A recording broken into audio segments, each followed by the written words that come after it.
நிலவிடம் வாடகை வாங்கி விழி வீட்டினில் குடி வைக்கலாமா? நாம் வாழும் வீட்டுக்குள் வேறாரும் வந்தாலே தகுமா? பீகாரின் இளம் பாஜக எம்எல்ஏ மைதிலி தாக்கூர் பாடிய தமிழ் பாடல் வைரல். மிக குறைந்த வயதில் எம்எல்ஏ ஆன இவர் சமூக வலைதளங்களில் வாழ்த்துக்கள் பெருக்கு. பீகார் சட்டமன்ற தேர்தலில் வெற்றி பெற்று மிக குறைந்த வயதிலேயே எம்எல்ஏ ஆன பாஜக இளம் பெண் வேட்பாளர் மைதிலி தாக்கூர் தற்போது சமூக வலைதளங்களில் பெரும் வைரலாகிறார். தமிழ் கலாச்சாரத்தையும் இசையையும் நேசிக்கும் இவர் சமீபத்தில் தமிழில் பாடல் பாடி வெளியிட்ட வீடியோ பெரும் வரவேற்பை பெற்றுள்ளது. அவரது குரல், உச்சரிப்பு, தமிழ் மீது கொண்ட அன்பு அனைத்தும் தமிழக மக்கள் மனத்தையும் கவர்ந்துள்ளது.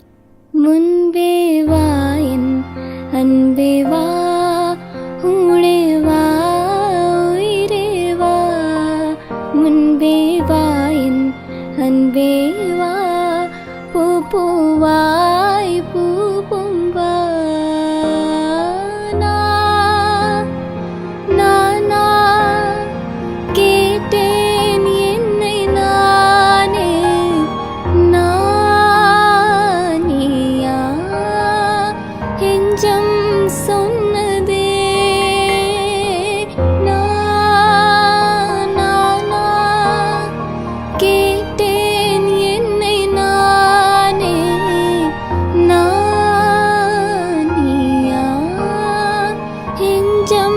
சொன்னதே முன்பே வா என் அன்பே வா.